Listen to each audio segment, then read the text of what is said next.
हमारे चैनल में खुश आमदीद। चलिए शुरू करते हैं आज की कहानी। हमने जिस मोहल्ले में नया घर लिया वहां अकब में नौशीन का घर था। मेरी छोटी बहन ताहिरा नौशीन की हम उम्र और दोनों 7वीं में पढ़ती थी। यही वजह थी कि बहुत जल्द नौशी और ताहिरा की दोस्ती हो गई। स्कूल भी एक ही था, तभी ये साथ आने जाने लगे। अक्सर ताहिरा स्कूल का काम करने नौशी के पास आ जाती और दोनों मिलकर पढ़ते। चूंकि हम मोहल्ले में नए नए आए थे, मोहल्ले वालों के बारे ज्यादा नहीं जानते थे। हमको खबर नहीं थी कि नौशी के अबू कौन हैं और क्या काम करते हैं। एक दिन मेरे भाई रज़ाक ने बताया कि नौशी के अबू कोई काम नहीं करते। अम्मा ने पूछा, उनका गुजारा कैसे चलता है? पता नहीं अम्मा जान, लेकिन उनके घर के हालात से अंदाजा होता है कि ये गरीब लोग हैं। अम्मा ने भाई को बताया कि मैं नौशी के हमरा ताहिरा के घर गई थी। मुझे तो उनके हालात ठीक लगे हैं। अब एक बार गई हैं, सरसरी नजर से उनका घर देखा है, लेकिन मैं ताहिरा के भाई मुनव्वर के साथ कई बार उनके यहाँ जा चुका हूँ। उनके पास तो अक्सर खाने को नहीं होता। मुनव्वर से मेरी दोस्ती हो गई है। एक बड़ी बहन है जो उनकी मदद करती है। एक दिन नौशी ताहिरा से मिलने आई। अम्मा उसकी सूरत देखती रह गई। वो वाकई चांद का टुकड़ा थी। बातों बातों में उसने बताया कि इसकी बड़ी बहन की शादी एक अमीर आदमी से हुई है जो लाहौर में रहती है। हमारी बाजी हमारी मदद करती हैं, मगर वो कभी कभी आती है। इसकी बातों से अम्मा जान कुछ मशकूक हो गई और ताहिरा से कहा, तुम रोज रोज इसके घर ना जाया करो, ये लड़की बड़ी लापरवाह लगती है। वाकई नौशी लापरवाह सी थी।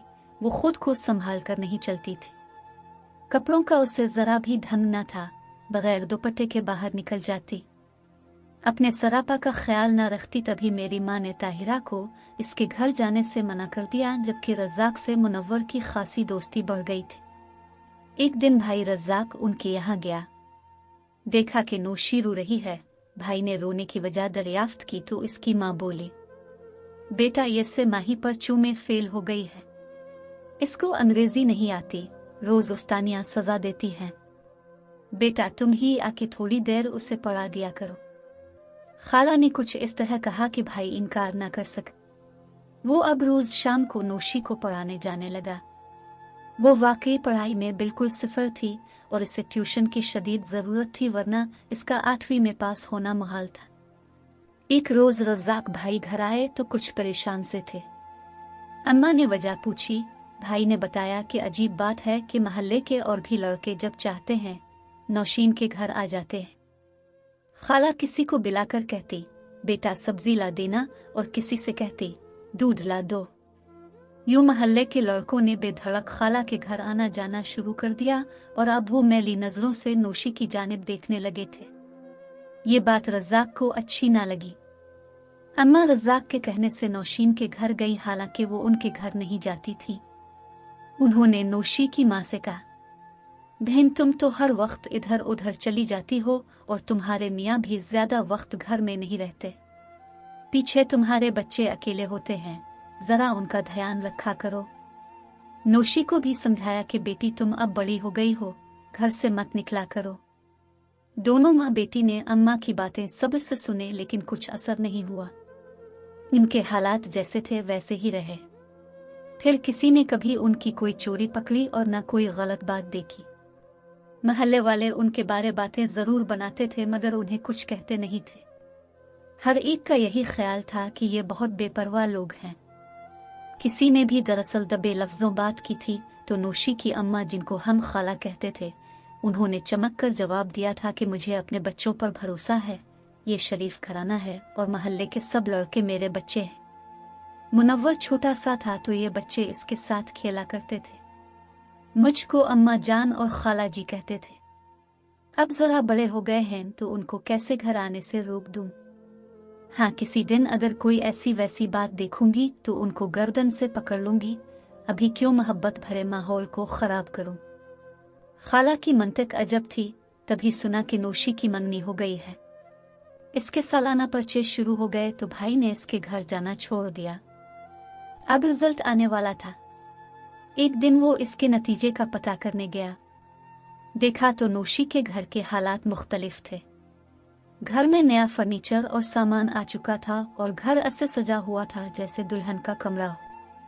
रज़ाक तो ये कमरा देखकर भौंचक्का रह गया।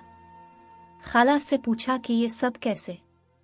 बोली, नौशी की शादी होने वाली है ना, ये सब सामान उसकी बाजी ने खरीद कर लेके दिया है इसके जहेज के लिए। कहाँ और किस से शादी हो रही है? भाई ने पूछा तो खाला होंठ भींच कर चुप हो गई, फिर बोली, बाद में बता दूंगी, अभी तुम जाओ, मैं नौशी की शादी के मामले को वाविला की नजर नहीं करना चाहती। कुछ दिन बाद मुनव्वर के इसरार पर रज़ाक फिर उनके घर चला गया। देखा कि घर में मोहल्ले के जनरल स्टोर का मालिक बैठा हुआ है। यह शादीशुदा आदमी था और उसका नाम वाहिद था। उसकी शोहरत मोहल्ले में अच्छी ना थी। भाई ने यह बात घर आकर अम्मा को बताई। अम्मा ने कहा, बेटा, हो सकता है कि उन लोगों की आपस में रिश्तेदारी हो। कोई रिश्तेदारी नहीं है माँ, मुझे अच्छी तरह पता है। अब जरा पता तो करें, मामला कुछ अजीब सा लगा है। अगले दिन अम्मा पड़ोस में गई। बातों बातों में पड़ोसन ने बताया कि आजकल वाहिद जनरल स्टोर वाला बहुत जाने लगा है नौशी के घर में। उनकी कोई रिश्तेदारी नहीं है, लेकिन अब रिश्तेदारी हो जाएगी क्योंकि वाहिद ने अपने लिए नौशी का रिश्ता उसकी वालिदा से मांग लिया है। वो नौशीन से दूसरी शादी कर रहा है और लड़की की मां ने इसे हाँ भी कर दी है।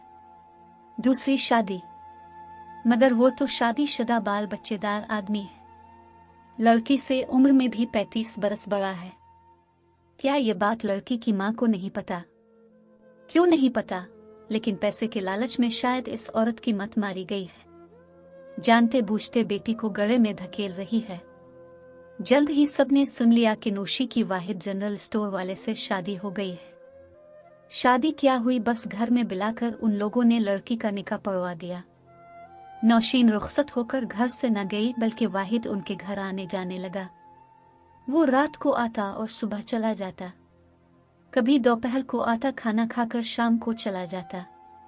अपने घर वालों को इसने जैसे भी ठंडा किया हो। बहरहाल अब इसके 2 घर थे, कभी वो अपने घर होता और कभी नौशी के पास। ज्यादातर वो आधी रात को आता और सुबह चला जाता। हम सब इस संगम पर हैरान थे और बेआराम भी के जाने बेचारी नौशी खुश भी थी या नहीं। माँ बाप ने तो इसको एक पुख्ता उम्र शख्स के साथ ब्याह कर अपने कुंबे की कफालत का आसरा ढूंढ लिया था। बहुत दिन मुझे और ताहिरा को ये सदमा खाता रहा। एक दिन इस मामले से भी पर्दा उठ गया। नौशी अचानक इत्तेफाक से हमको बाजार में मिल गई। हमने शिकायत की कि तुमने ये कैसी शादी की है, हमको बुलाया भी नहीं। मेरे माँ बाप ने करवाई है और जिससे भी करवाई है बस ठीक है। 2 वक्त की रोटी तो सुकून से मिल रही है। मेरा क्या है? किसी से तो होनी थी शादी, वाहिद से हो गई। तुम्हारे मियाँ कैसे हैं? हमने पूछा। और तुम उसके साथ खुश तो हो? हाँ, खुश हूँ और वाहिद भी अच्छे हैं। बस एक मजबूरी है, वो मुझे अपने घर नहीं ले जा सकते। जब नौशीन ने अपने दूल्हा को और इस बेजोर शादी को कबूल कर लिया था तो फिर इस बात पर किसी और को जलने कोड़ने की क्या जरूरत थी। फिर वो खुश भी नजर आ रही थी। कीमती जोड़ा पहना हुआ था, जेवर भी पहन रखे थे। हमने भी ये सोच कर तसल्ली कर ली कि अगर ये खुश है तो हमें क्या। वक्त गुजरता रहा, महल्ले वाले इस बात से नाला जरूर हुए थे कि वाहिद ने दूसरी शादी क्यों की, वो भी एक नौउम्र लड़की से, जबकि खुद उम्र रसीदा और बाल बच्चेदार है। मगर सब एक बात पर पुरसुकून हो गए थे कि अब खाला के घर महल्ले के छोकरों ने आना और उनके मकान के गिर्द मंडलाना खत्म कर दिया था। खाला भी अब काम के बहाने लड़कों को नहीं बुलाती थी। उनके बाहर के काम वाहिद का नौकर आकर कर जाया करता था। इस शादी के मुस्बत असरात ये भी हुए कि खाला के घर के माली हालात सुधर गए। मगर एक दिन जब नौशी की ताहिरा से मुलाकात हुई, वो बहुत उदास थी। अम्मा ने उदासी का सबब पूछा तो कहने लगी, खाला क्या बताऊं, वाहिद वैसे तो बहुत अच्छे हैं, लेकिन मुझे माँ नहीं बनने देते। तरह तरह की गोलियां खिलाते हैं जिनसे मैं बीमार होती जा रही हूँ। क्या तुम माँ बनना चाहती हो? हाँ, ये तो हर औरत की ख्वाहिश होती है। अम्मा ने घर आकर कहा, लगता है इस शख्स ने नौशी को अभी तक बीवी के तौर पर कबूल नहीं किया, वरना बच्चे पैदा करने से ना रोकता। ऐसा ना हो कि जब इसका दिल भर जाए उसे तलाक दे दे। मैंने कहा, अम्मा जान ऐसा नहीं होगा, क्योंकि नौशी बहुत ही खूबसूरत है और वाहिद इससे मोहब्बत करता है। ये जब उसकी दुकान पर छोटी उम्र में सौदे लेने जाती थी तभी से उसकी नजरों में आ गई थी। 1 साल गुजर गया। एक रोज एक काली खलोटी लड़की बाजार में मिली। इसकी आंखें अंदर को धंसी हुई थीं और वो मैले कपड़ों, खस्ता हालत में थी। मैं पहली नजर में तो पहचान ना सकी, मगर ताहिरा ने पहचान लिया। अरे नौशी, तुम ये क्या हाल बना रखा है तुमने? वो रुपई और हमारे साथ हमारे घर आ गई। इसने बताया कि वाहिद ने उसे तलाक दे दी है। क्या कसूर था तुम्हारा जो उसने तुमको तलाक दे दी? वो तो तुमसे बहुत मोहब्बत करता था। कोई कसूर नहीं था। इसके 4 लड़के और 3 बेटियां सब जवान हो गए हैं और बाप से लड़ते थे कि वो मुझको तलाक दे दे वरना वो इसको दर बदर कर देंगे। सारा कुंबा ही इसके पीछे पड़ गया था कि मुझे तलाक दे। जब बेटों ने गिरबान पकड़ा और मुंह को आने लगे तो कहाँ रह गई मेरी मोहब्बत। जवान बच्चों के सामने वो बेबस हो गए और उन्होंने मुझको तलाक दे दी, क्योंकि उनके बच्चे अब छोटे और उनके मोहताज ना रहे थे, बल्कि वाहिद उनके मोहताज हो गए थे। गोया वही हुआ जिसका डर था। ये कारोबारी शादी थी जो वाहिद ने अपनी अयाशी की खातिर की थी। दिल भर गया तो उसे खिलौना समझकर फेंक दिया और वो बेचारी इस दौरान अपने रंग रूप और जवानी से हाथ धो चुकी थी। मैं सोचती हूँ ऐसे वालिदैन के घर क्यों लड़कियां पैदा हो जाती हैं और गुर्बत के हाथों रहमत के बजाय जहमत बन जाती है। वालिदैन मुफलिसी के हाथों जालिम बन जाते हैं और अपने ही बच्चों को ऐसे अंजाम से 2-4 कर देते हैं। ऐसी लड़कियां ज़हनी, रूहानी, जिस्मानी हर तरह से उजड़ जाती हैं। नौशी के वालिदैन ने अपनी बड़ी बेटी की शादी भी कुछ इसी तरह की कि एक अमीर शख्स ने उसकी खूबसूरती की वजह से उसे अपने पास रख लिया और बदले में रकम इसके वालिदैन को देता था। दिल भर गया तो नाता ख़त्म कर दिया। महल्ले में बदनामी के बाइस अब ये लोग महल्ला छोड़कर चले गए हैं। नाजरीन, वीडियो अच्छी लगे तो लाइक करें, चैनल को सब्सक्राइब करें और दुआओं में याद रखें। अल्लाह हाफिज।